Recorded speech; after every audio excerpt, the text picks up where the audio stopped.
Най-малко 4 души са загинали, а 10 са ранени при атака с украински дронове срещу химически завод в руската област Смоленск, съобщиха местните власти.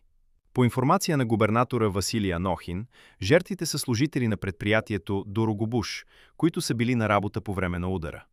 Ранените са транспортирани в болница, където получават медицинска помощ. Според властите, атаката е била част от масирано нападение с дронове през нощта.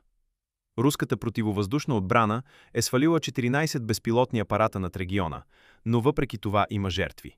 В химическия завод се произвежда амоняк.